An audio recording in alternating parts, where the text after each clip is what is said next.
오늘도 거룩한 예배 자리에 나오신 여러분을 축복하고 사랑하고 환영합니다. 옆 사람과도 인사하십시다. 만나서 반갑습니다. 잘 오셨습니다. 은혜 많이 받으세요. 아직도 부흥의 그 은혜의 열기가 살아 있습니다. 계속 가시기 바랍니다. 은혜의 약발이 금방 떨어지면 안 돼요.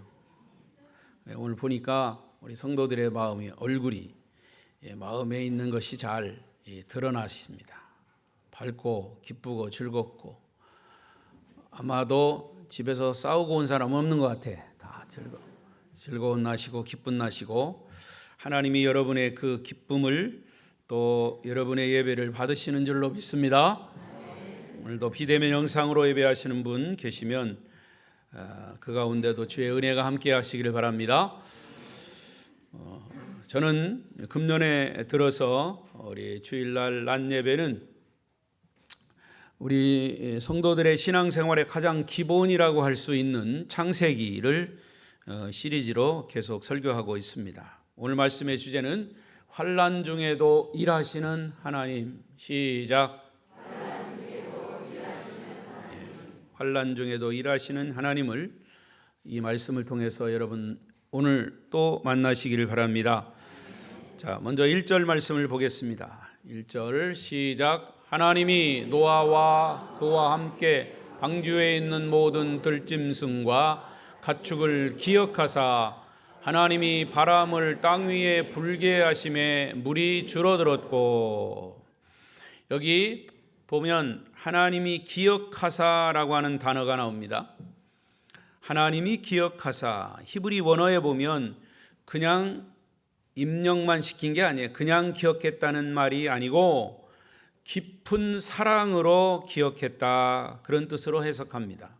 하나님이 노아와 그와 함께 방주에 있는 모든 들짐승과 가축을 사랑하는 마음으로 기억하셨다, 그 말입니다. 어느 날 방주에 있는 노아의 가족들을 한 번 생각한 것으로 끝난 게 아니라 깊이 생각하시고 또 생각하시고 이 땅에 물로 심판을 했지만, 그럼에도 노아의 말, 하나님의 말을 노아가 전한 그 말을 듣고 노아의 가족들과 짐승들이 이렇게 방주 안으로 들어왔다라고 하는, 그래서 구원을 받았다라고 하는 그들을 생각하시며 사랑의 마음을 품고 그들을 기억하셨다는 얘기입니다. 가족들과 모든 들짐승과 육축까지도 하나님이 그들을 사랑하는 마음으로 기억하셨습니다. 자, 이 말은 우리에게 적용시킨다면 하나님은 구원받은 당신의 자녀인 우리가 어떤 상황에 놓여 있다 해도 구원받은 하나님의 백성들은 잊지 않고 하나님이 기억하시고 하나님이 보호하시고 하나님이 지키신다는 사실을 믿으시기 바랍니다. 왜냐하면 하나님이 우리를 사랑하시기 때문입니다. 요한복음 3장 16절에도 하나님이 세상을 이처럼 사랑하사, 하나님이 우리를 사랑하시기 때문에 당신의 독생자를 주셔서 우리를 구원하신 겁니다. 하나님의 사랑을 깊이 느끼고 깨달으시기를 바랍니다. 더 나아가서 우리가 환난 당할 때도 하나님은 함께 하시고 하나님은 그 속에서 일하십니다. 우리의 삶이 아무리 어려운 환경에 있다 해도 하나님이 여러분과 저를 기억해 주신다면 어떤 일이 일어날까요? 우리가 환난 가운데 있을 때 하나님은 무슨 일을 하실까요? 말씀에 귀를 기울이시기 바랍니다. 첫 번째는 우리가 환난 가운데 있을 때 하나님은 일단 환난을 물러가게 하십니다. 하나님이 여러분이 환난 가운데 있어도 틀림없이 그 환난은 언젠가는 물러가게 하십니다. 하나님이 하십니다. 자, 끝날 것 같지 않았던 홍수가 물러가기 시작합니다. 3절을 보십시다. 시작. 물이 땅에서 물러가고 점점 물러가서 150일 후에 줄어들고. 자, 이 말씀에 따르면 노아의 홍수는 40일 밤낮으로 비가 내렸어요. 말씀드린 대로 지구의 수막, 지구를 감싸고 있던 수막이 터져버렸어요.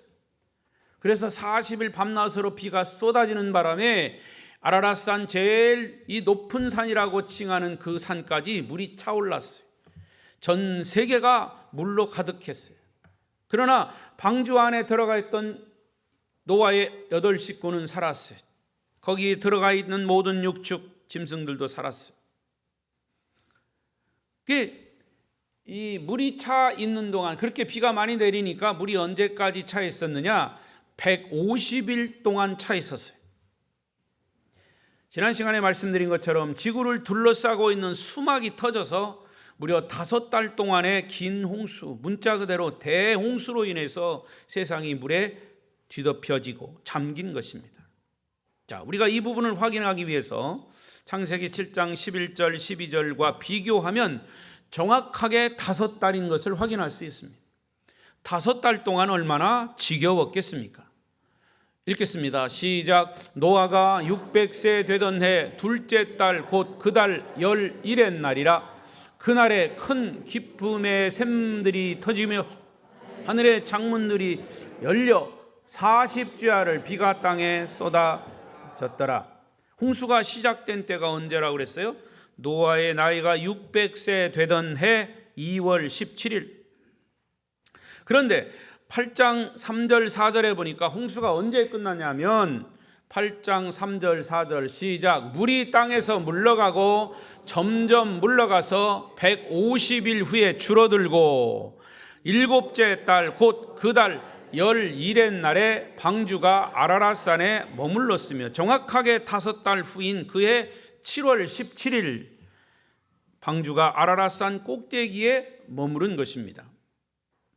지금의 터키, 소위 튀르키예에서 가장 높은 산이 아라랏산입니다. 지금도 휴대폰에 아라랏산, 터키 아라랏산을 딱 치면 그대로 나옵니다. 방주. 이게 고고학자들이 이것을 발굴하기 위해서 오래전부터 이걸 발굴해서 그 자국도 있고 그 흔적도 있음을 봅니다. 놀라운 일이에요. 무려 5달에 걸친 환란의 기간이었습니다.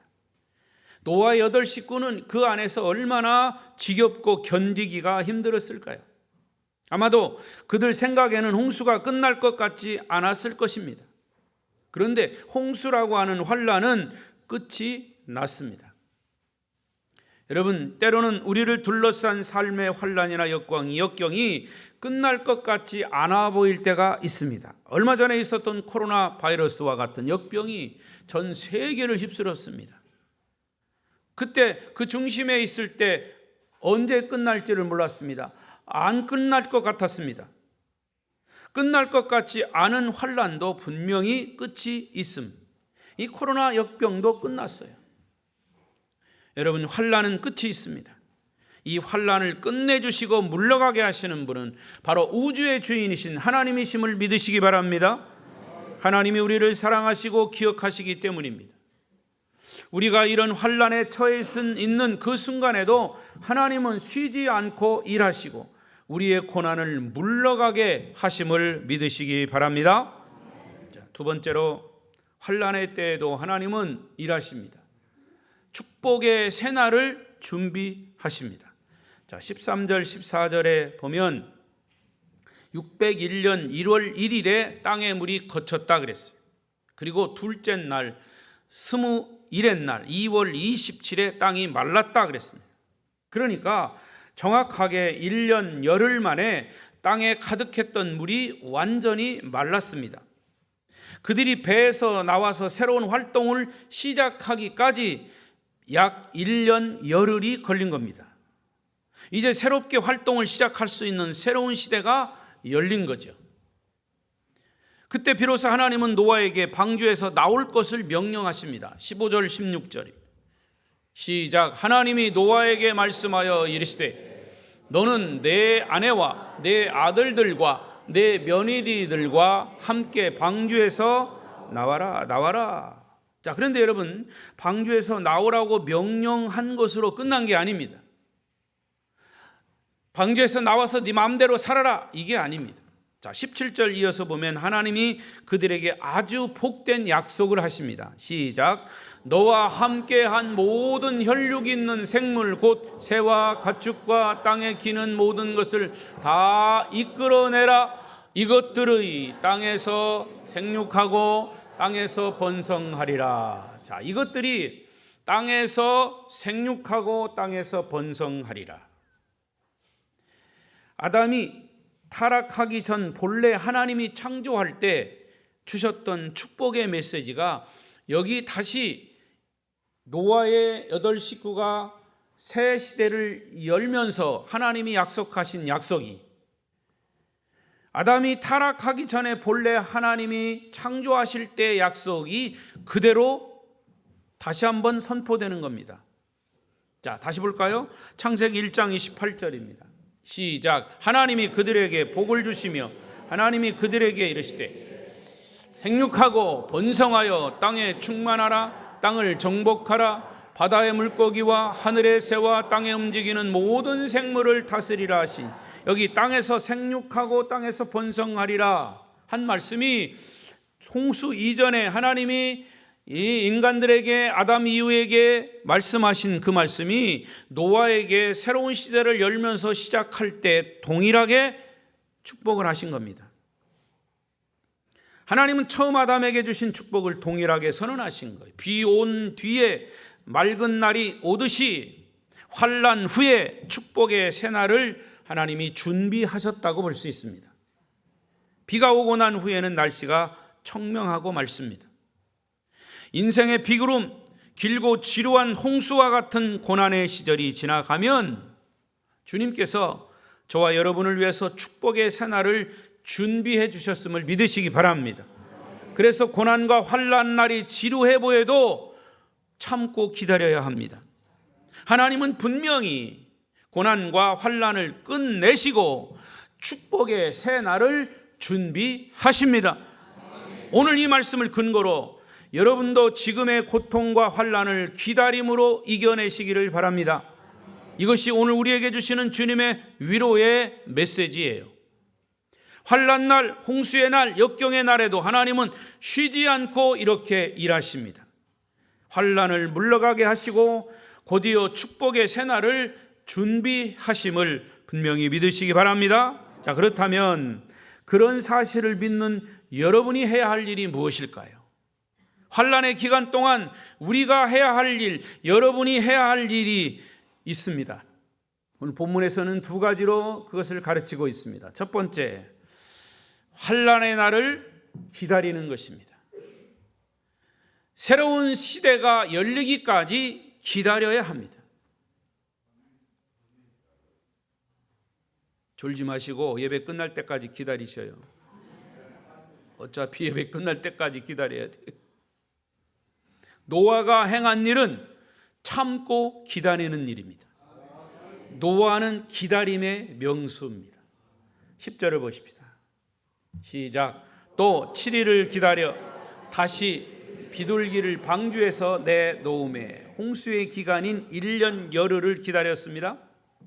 자, 홍수가 끝나고 땅이 마르기까지 기다렸다가 까마귀를 내보냈습니다. 비둘기를 내보냈습니다.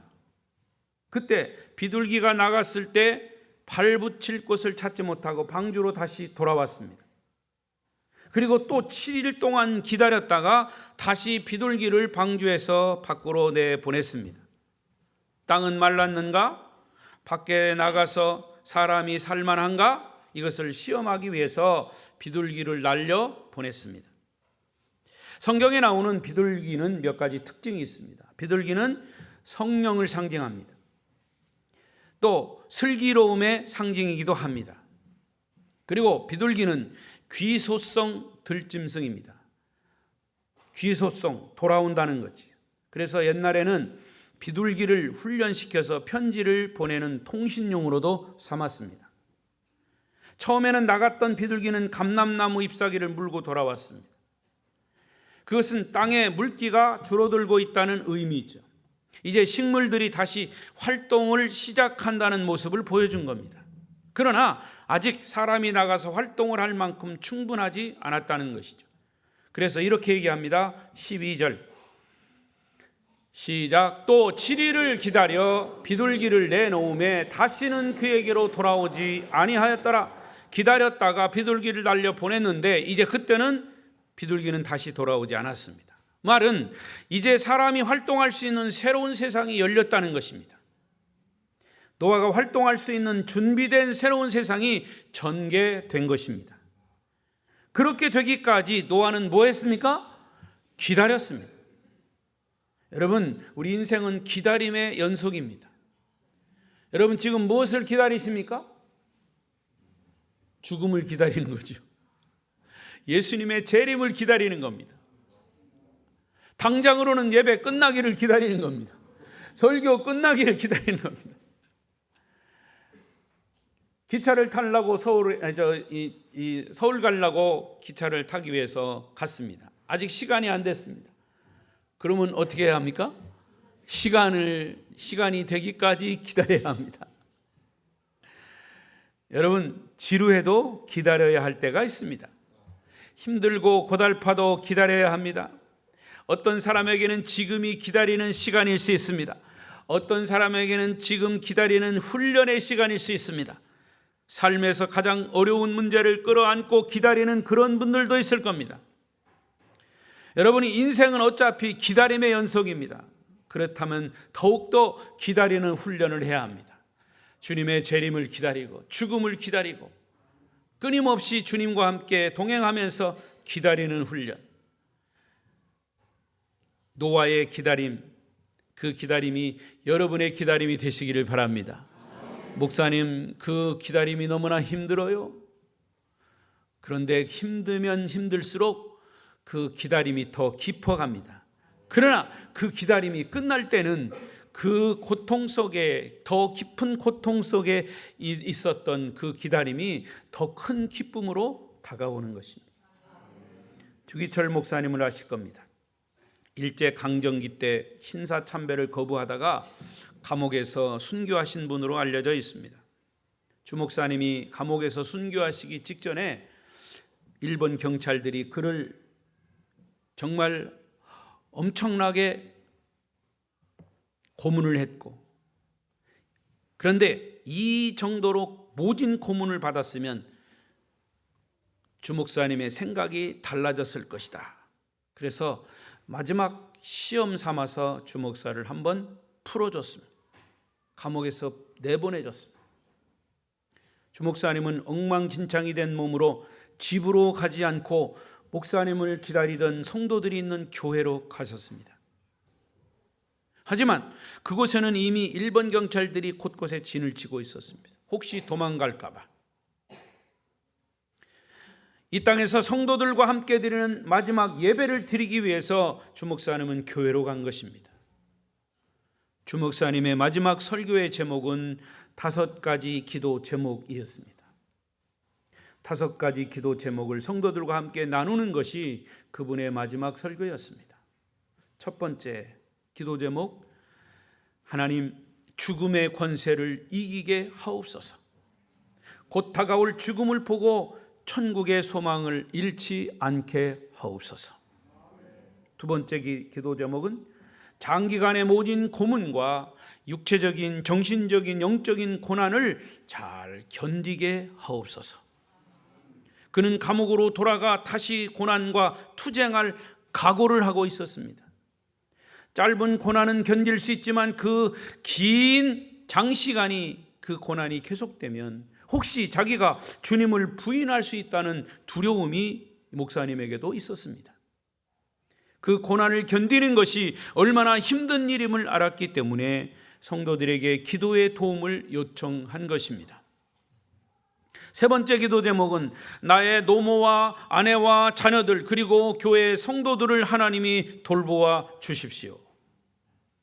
네 번째 기도 제목은 의에 살고 의에 죽게 하옵소서. 하나님을 배신하지 않게 하옵소서. 그리고 마지막 5번째는 내 영혼을 주님께 부탁합니다. 주기철 목사님은 마지막 이 설교를 끝내고 다시 감옥으로 묵묵히 돌아가셔서 영혼이 다시 돌아올 수 없는 하나님의 나라로 가셨습니다. 지금도 주기철 목사님의 자녀들은 간증합니다.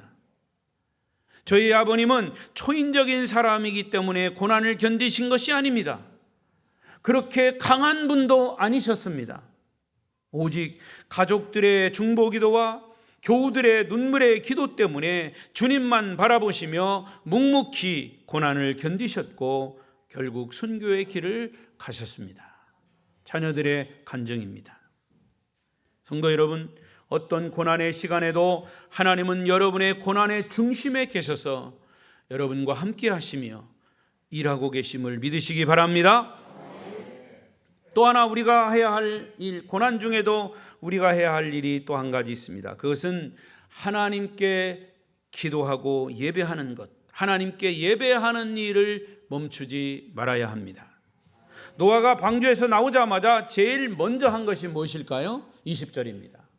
20절 보십시오. 시작. 노아가 여호와께 제단을 쌓고 모든 정결한 짐승과 모든 정결한 새 중에서 제물을 취하여 번제로 제단에 드렸더니 19절 마지막에 보면 방주에서 나왔더라. 그리고 곧바로 20절에 다른 어떤 틈도 주지 않고 노아가 행한 일은 하나님께 예배하는 제사하는 일이었습니다.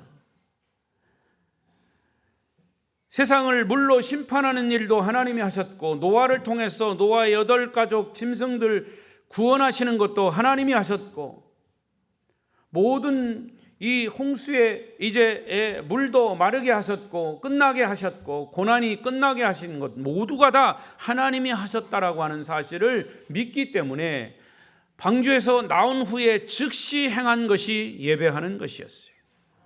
방주 안에서도 어떤 형태로든지 하나님을 예배하는 일을 멈추지 않았을 것입니다.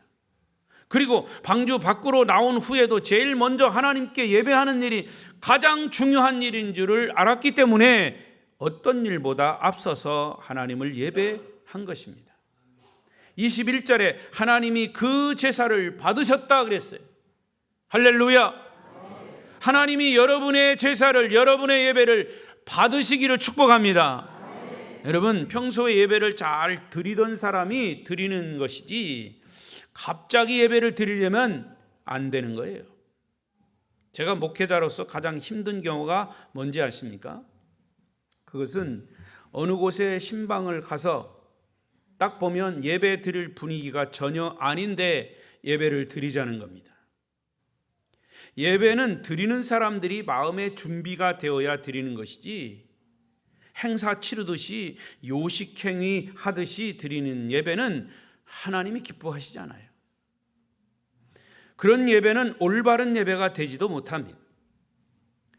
노아의 8 식구는 방주 안에서 예배하며 기다렸고 기다리며 기도했던 노아, 그리고 마침내 기도의 응답으로 지루한 홍수가 고난이 그치고 방주에서 나오자마자 다시 예배함으로 새로운 날을 시작하는 노아, 바로 그의 그러한 삶이 우리 그리스도인의 삶인 것이죠. 이렇게 하나님의 응답을 기다리면 하나님은 반드시 하나님의 때에 새로운 날을 주십니다. 믿으십니까? 기다리면 반드시 하나님의 더 좋은 것으로 허락해 주십니다. 아무리 홍수가 길어도 반드시 끝이 있습니다. 아무리 고난이 길어도 반드시 끝이 있습니다. 재미있는 일은 이 말씀을 제가 묵상하고 연구하다가 전에는 전혀 보지 못했던 부분을 깨달았습니다. 150일간의 홍수가 끝나고 방주가 아라랏산에 머물렀던 때가 며칠이라고 그랬습니까? 본문 4절에 보면 7월 17일이라고 그랬습니다. 그런데 이 말은 한 시대의 대전환을 이루는 전환점입니다. 이날부터 홍수가 끝나고 본격적인 새로운 날이 시작된다는 거지요. 그래서 7월 17일은 이스라엘 역사 속에서 아주 중요한 의미를 갖는 날이에요. 유대의 민족에게는 그 1년 동안 가장 큰 명절이 있는데 그게 유월절이죠. 그 유월절이 7월에 있습니다. 출애굽기 12장에 보면 여러분 아시듯이 유월절 사건이 일어나죠. 이스라엘 백성들이 애굽의 노예에서 풀려날 때 하나님은 모세를 통해서 바로에게 이 애굽에게 10가지 재앙을 내리십니다. 근데 마지막 재앙이 장자의 죽음입니다. 장자의 죽음이 애굽에 내려졌습니다. 그러나 유대 민족, 유대 가정에도 장자가 죽을 수 없기 때문에 하나님이 그들에게 지시를 내렸어요. 너희 자녀 가정에 장자가 죽지 않기 위해서는 양을 잡아다가 피를 내서 그 피를 너희의 문에 문설주에 발라라. 그러면 죽음의 재앙이 넘어가리라. 유월하리라. 그래서 지킨 것이 유월절입니다.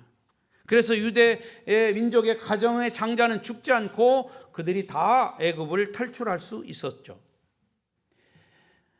자, 유대 민족은 장남을 구하기 위해서 하나님의 명령을 따라서 어린 양의 피를 문설주에 바름으로 장자의 죽음을 피했습니다. 그것이 유월절입니다. 그 유월절이 바로 7월입니다. 그 역사적 사건을 기념해서 이스라엘은 새해의 첫 번째 달을 7월 달로 정했습니다. 그래서 유대 민족의 유대력, 그 유대력은 우리 일반적인 이 1월, 새해 1월 달 우리는 1월이 시작되는 달이지만 유대력으로 보면 이스라엘의 새로운 달이 시작되는 달은 7월입니다. 자, 출애굽기 12장 1절 2절을 보십시다. 시작. 여호와께서 애굽 땅에서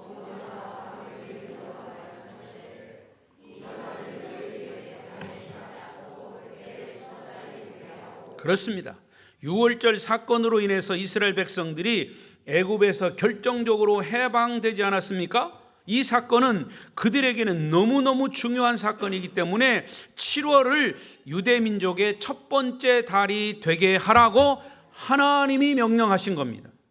자, 그리고 12장 3절 시작. 너희는 이스라엘 온 회중에게 말하여 이르라. 이달 열흘에 너희 각자가 어린 양을 잡을지니 각 가족대로 그 식구를 위하여 어린 양을 취하되 7월 10일에는 어린 양을 잡기 위해서 각 식구대로 양을 취하라. 준비하라 그 말입니다. 양을 준비하라.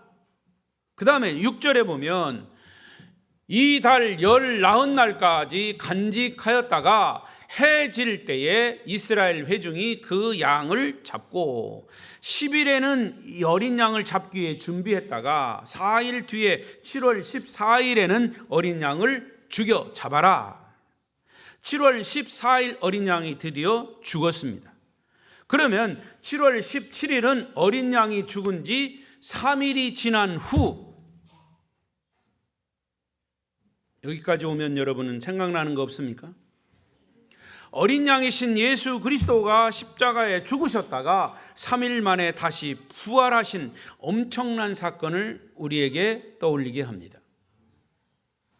예수 그리스도의 부활 사건 때문에 저와 여러분은 구원받고 새로운 삶, 새로운 인생, 새로운 날을 시작한 것으로 믿습니다. 그래서 이스라엘 민족은 7월 17일을 역사적인 날로 기억하고 하나님의 명령에 따라서 그해 첫 달을 7월 달로 한 해를 시작하는 겁니다. 이것이 유대력입니다. 따라서 여러분 이 부활절이라든가 혹은 사순절이라든가 이런 것들이 다 유대력에 의해서 이제 드러나는 것이죠.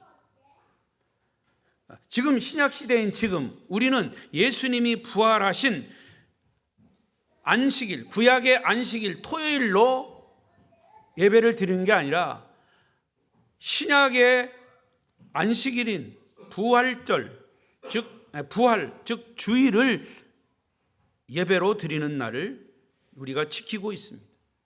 지금 우리는 예수님이 부활하신 일요일인 주일의 예배를 드리는 것도 바로 이 선상에서, 이 연장선상에서 볼 수 있는 것이죠. 그러므로 지금 성도들은 하나님께 예배 드리는 일, 이게 절대로 소홀히 하지 말아야 합니다. 따라하십시다. 예배를 생명처럼. 여러분에게 가장 귀한 것이 뭡니까? 생명입니다. 그러면 예배도 생명처럼 여기시라. 예배를 생명처럼 여긴다는 말은 하나님, 우리가 예배 자체가 뭡니까? 하나님을 높이고 하나님의 이름을 부르고 하나님을 찬양하고 하나님의 말씀을 듣고 하는 것이 예배 아닙니까? 그러니까 하나님을 내 생명처럼 귀하게 여긴다는 말입니다. 하나님을 내 생명처럼 귀하게 여기면 하나님이 내 생명을 책임져 주십니다. 여러분의 삶을 책임져 주십니다. 예배를 생명처럼 여겨야 할 이유가 여기 있는 것이죠. 여러분, 우리가 인생을 살면서 누구를 만나느냐, 누구를 가까이 하느냐에 따라서 그 사람의 삶이 달라지고 행복 지수가 달라지는 겁니다. 하나님을 만나 예배하는 나라, 다른 잡신들을 예배하는 나라, 하나님을 만나 예배하는 사람과 만나지 못한 사람의 삶의 지수, 그 나라의 지수는, 행복의 지수는 엄청나게 차이가 있는 겁니다. 겉으로는 같아 보이고 오히려 하나님을 예배하지 않는 사람들이 더 잘 먹고 잘 사는 것처럼 행복한 것처럼 보일 수도 있습니다. 그러나 겉으로 드러난 조건만으로는 행복과 불행을 가늠할 수 없습니다. 사람의 경우 눈으로 보여지는 겉모습이 그 사람의 전부가 아닙니다. 키가 크고 잘생겼다, 돈이 많은 부자다, 지위가 높다, 힘이 있다, 학벌이 좋다, 가문이 좋다 등등 겉으로 드러난 모습이 그 사람의 전부는 아니다, 그 말입니다. 사람의 겉모양은 돈을 들이고 노력하면 얼마든지 꾸밀 수 있습니다. 요즘 얼굴 뜯어 고치는 사람 많죠. 우리 이상이 있어가지고 이렇게 좀 수술할 수는 있지만 그냥 모두가 다 김태희처럼 또 누구처럼 똑같이 해달라는 거예요. 그러면 하나님이 천국에서도 헷갈린다는 거예요. 이게 전부 다 한국 사람들은 여자들이 김태희를 닮았어요. 그렇게 우스갯소리 할 만큼. 이게 무슨 말이냐? 얼마든지 뜯어 걸칠 수 있어요, 겉모양은. 그러나 속사람인 영혼이 살고 빛을 발하려면 하나님을 만나야 합니다. 우리 인간에게 하나님의 형상을 집어넣었다 그랬습니다. 영혼에 하나님의 형상을 집어넣었어요. 그 하나님을 만나려면 예배 자리에 있어야 한다, 그 말입니다. 그러면 하나님을 어떻게 만납니까? 이사야 55장 6절에 보십시다. 시작. 너희는 여호와를 만날 만한 때 찾으라, 가까이 계실 때 그를 부르라. 7절. 악인은 그의 길을, 불의한 자는 그의 생각을 버리고 여호와께 돌아오라. 그리하면 그가 긍휼히 여기시리라. 우리 하나님께로 돌아오라. 그가 너그럽게 용서하시리라. 자, 우리가 하나님을 만나기 위해서는 하나님을 만날 만한 때에 찾으라. 만날 만한 때가 언제예요? 물론 언제든지 하나님을 찾으면 있지만 특히 하나님을 만날 만한 때가 언제냐? 예배할 때예요. 가까이 계실 때. 언제? 예배할 때. 그때 그를 부르라 그랬어요. 끊임없이 하나님을 부르고 그 하나님을 찾아야 합니다. 바로 지금 하나님께로 돌아와 그분을 만나시기를 바랍니다. 다음으로 미루면 안 돼요. 내가 가장 싱거운 사람이 언제냐? 다음에 하지요. 다음에 하지요. 교회에 꼭 나와요. 네, 다음에 나가겠습니다. 다음에 나가겠습니다. 여태까지 안 나와? 오늘 이 자리에, 예배의 자리에서 여러분 하나님을 만나시기를 바랍니다. 세상에 속했던 마음을 내려놓고 하나님을 만나려고 하는 열린 마음을 가지고 만나려고 하는 기대감을 가진다면 하나님은 여러분을 만나 주실 것입니다. 하나님을 만나면 인생이 바뀝니다. 그 사람의 가치관이 바뀝니다. 그 사람의 비전이 달라집니다. 여러분 지금 한번 더 마음을 열고 주님을 영접하시기를 축원합니다. 하나님은 항상 예배하는 그 한 사람, 예배하는 그 한 사람을 하나님은 찾고 계십니다. 여러분이 바로 하나님이 찾는 예배의 주인공이 되시기를 바랍니다. 이제 말씀을 마치겠습니다. 노아에게 있어서 홍수는 지루한 시간입니다. 환난과 고난의 시간이었습니다.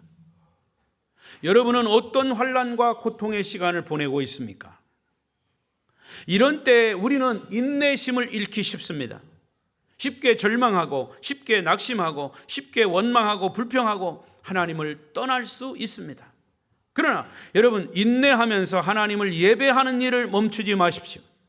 우리가 해야 할 일, 고난에 당할 때 두 가지라고 그랬습니다. 하나는 인내하는 것이고 그 고난을 돌파해 가는 것이에요. 인내하는 것이고 또 하나는 하나님을 예배하는 것입니다. 그러면 하나님이 예비하신 시간에 축복의 날이 분명히 올 것입니다. 우리에게 지금은 환난과 고난의 지루한 시간일지라도 하나님은 쉬지 않고 끊임없이 살아계셔서 주무시지도 않고 일하시고 함께 하시고 우리를 살피시고 지키시고 보호하십니다. 하나님은 저와 여러분을 기억하신다 그랬어요. 다시 한번 8장 1절을 보십시다. 시작. 하나님이 노아와 그와 함께 방주에 있는 모든 들짐승과 가축을 기억하사 하나님이 바람을 땅 위에 물 불게 하심에 물이 줄어들었고 하나님이 방주에 들어온 모든 구원받은 짐승까지도 가축까지도 다 기억하셨다 그랬어요. 하물며 구원받은 하나님의 백성인 저와 여러분들도 하나님이 기억하신다는 사실을 믿으시기 바랍니다. 그것이 믿음입니다. 사람들은 고난과 환난이 올 때면 하나님이 자기를 잊었다고 생각합니다. 그러나 1절에서처럼 아니야, 나는 너를 사랑하고 기억하고 있단다. 곧 시련이 끝날 거야. 나를 믿고 나를 바라보며 나를 의지하고 나를 예배하지 않을래? 주님 말씀하십니다. 우리 찬송 한 가지 하겠습니다. 저는 이 찬송이 너무나 좋아요. 아까 우리가 불렀던 찬송, 왜 나만 겪는 고난이냐고. 불평하지 마세요. 우리 같이 하겠습니다. 가사를 생각하시면서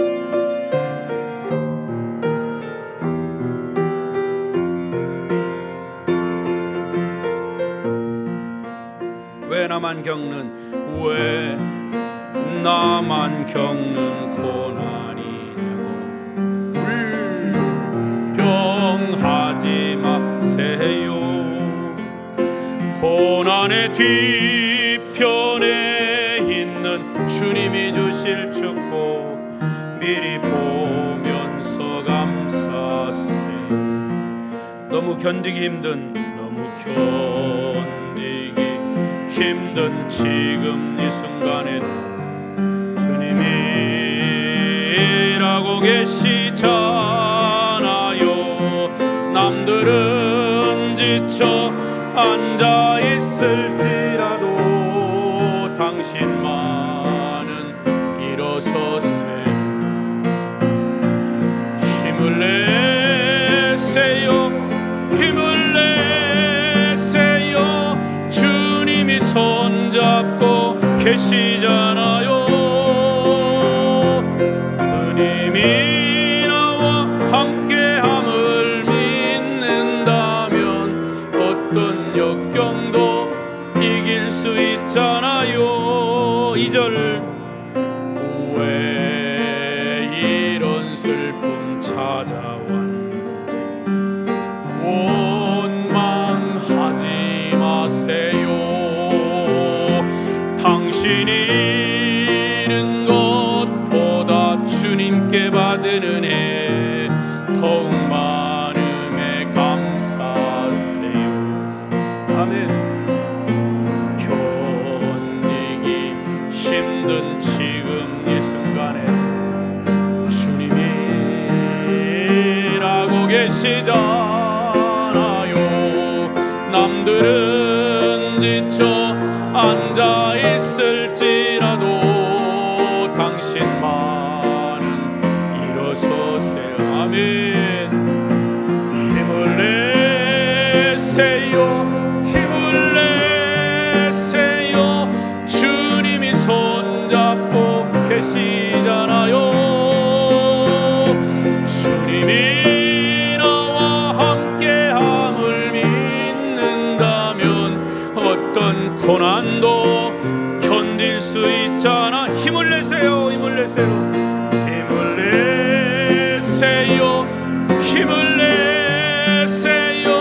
주님이 손잡고 계시잖아요. 주님이 나와 함께함을 믿는다면 어떤 고난도 견딜 수 있잖아. 주님이 나와 함께함을 믿는다면 주님이 나와 함께함을 믿는다면 어떤 고난도 견딜 수 있잖아요. 아름다운 교회 성도 여러분, 이런 주님의 약속을 붙드시고 끝까지 고난을 참고 견디시고 예배자로 승리하시기를 축복합니다. 축복합니다. 기도하십시다. 통성으로 기도하겠습니다. 하나님은 여러분을 지금도 변함없이 사랑하십니다. 여러분이 어떤 고난에 있는지도 알고 계십니다.